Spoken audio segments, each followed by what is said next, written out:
Bonjour Jean-Pierre Chevènement. Bonjour. Et vous êtes l'auteur d'un rapport qui vient d'être remis très récemment au Sénat intitulé Désarmement, non-prolifération nucléaire et sécurité de la France. 47 dirigeants du monde sont rassemblés depuis hier à Washington pour un sommet sur la sécurité nucléaire organisé par le président américain Barack Obama. Avant d'évoquer les sujets précis de ce sommet, très globalement, est-ce que vous diriez que les armes nucléaires sont aujourd'hui un danger pour le monde ou plutôt un facteur de stabilité ?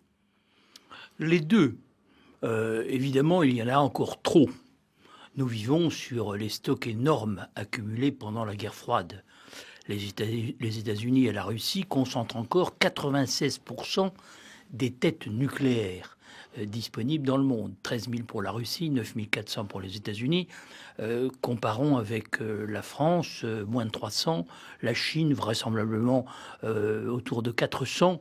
L'Inde, le Pakistan, 75, enfin de 50 à 100.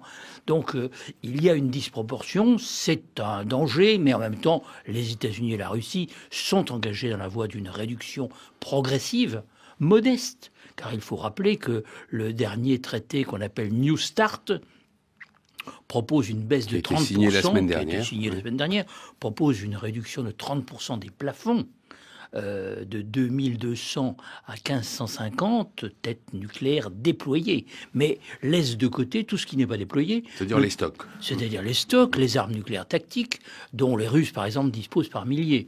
Donc, nous sommes engagés dans ce processus. En même temps, c'est vrai que le nucléaire a rendu les grandes guerres conventionnelles impossibles. Oui, c'est une stratégie d'interdiction de la grande guerre. Et par conséquent, le nucléaire favorise les petites guerres, les stratégies indirectes, les déstabilisations diverses. Mais en même temps, il a assuré, il faut le dire, à la planète une décrue régulière du nombre des conflits depuis la fin de la Deuxième Guerre mondiale. Nicolas Sarkozy a estimé hier qu'un monde sans armes nucléaires, comme l'avait souhaité Barack Obama il y a un an à Prague, était un monde virtuel. Pas question, a-t-il dit, d'abandonner l'arme nucléaire, garante de la sécurité de la France. Est-ce que vous êtes d'accord avec cette idée ? Les Américains eux-mêmes en sont d'accord.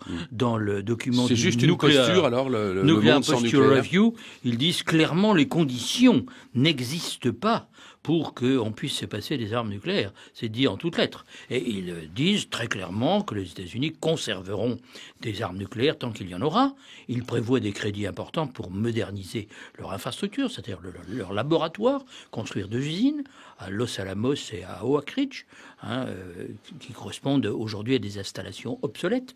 Mais disons que on peut se fixer comme horizon la minimisation des stocks d'armes nucléaires en faisant en sorte que les pays aillent vers ce qu'on appelle la suffisance, c'est-à-dire un étiage beaucoup plus bas. Et par exemple, l'école abolitionniste prévoit une étape en 2025, c'est le rapport Evans-Kawaguchi, qui situe à 500 têtes nucléaires l'arsenal russe et américain. Ça me paraît peu probable à cet horizon, mais c'est une bonne direction. Et il faut aller dans ce sens, c'est-à-dire que nous n'avons pas besoin d'entretenir des stocks aussi importants et nous devons sécuriser naturellement toutes ces matières radioactives. Alors, l'objectif de cette conférence n'est pas en fait de discuter d'ailleurs là de la réduction des arsenaux ou de la doctrine d'emploi, mais de chercher les moyens de rendre extrêmement difficile, voire impossible dans l'absolu, ou dans l'idéal, l'accès à la technologie nucléaire à des groupes terroristes en particulier.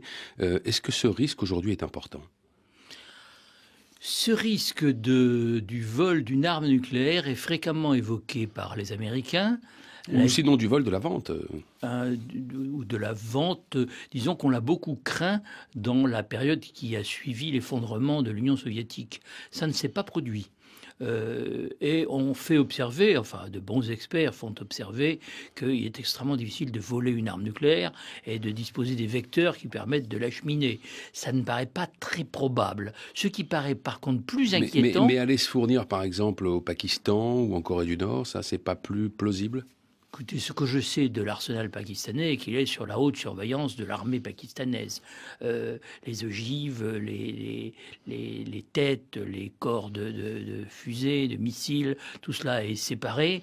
Et il n'est même pas improbable que les États-Unis aient fourni aux Pakistanais des codes permettant l'activation de ces armes nucléaires.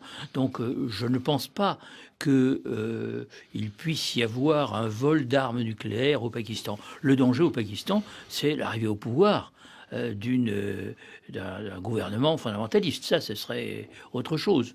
C'est pas totalement exclu, bien que les talibans pakistanais ne représentent qu'une fraction faible de la population. L'Iran sera dans tous les esprits au cours de cette conférence. Quelle attitude, selon vous, faut-il avoir à l'égard de ce pays? Et êtes-vous d'ailleurs, vous, personnellement convaincu que l'Iran cherche à se doter de l'arme nucléaire? Tout se passe comme s'il cherchait à se doter d'une arme nucléaire. Disons qu'il développe des lanceurs, des missiles, dont la portée dépasse maintenant 2000 km. Et en même temps, ils produisent de l'uranium faiblement enrichi, pas encore hautement enrichi. Disons qu'ils ont la possibilité sans doute de faire 1 ou 2 engins, mais qui ne sont pas encore des armes. Mais disons que voilà, on a peu de moyens de pression. Et l'un des enjeux de la prochaine conférence d'examen du TNP dans 3 semaines. Dans 3 semaines, sera de savoir si parallèlement le Conseil de sécurité des Nations Unies, avec l'appui de la Russie et de la Chine, prendra des dispositions convaincantes. Disons que ça dépend beaucoup de la Chine. Dans votre rapport, Jean-Pierre Chevènement, vous évoquez la possibilité d'atteindre ce que vous appelez une zone de basse pression nucléaire. C'est quoi ce concept? C'est quelque chose d'assez proche de ce qui est défini dans le rapport Evans-Kawaguchi, c'est-à-dire une situation où les Russes et les Américains auraient 1 millier de têtes, les autres 1 millier de têtes, et à partir de là pourrait s'engager un processus de négociation multilatérale. Disons que 2 anciens premiers ministres français l'ont évoqué le moment venu, mais aujourd'hui le moment n'est pas venu parce que nous sommes très loin de cet objectif. Je rappelle que la géographie, ou plus exactement le relief des arsenaux aujourd'hui existants, fait que nous sommes à peine plus de 1%.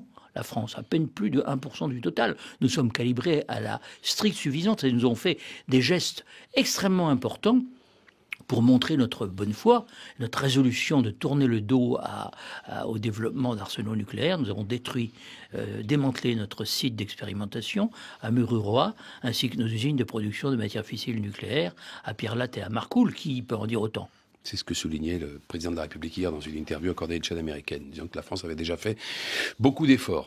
Merci Jean-Pierre Chevènement. Merci à vous. Bonne journée. Jean-Pierre Chevènement, ancien ministre français de la Défense, invité de Frédéric Rivière.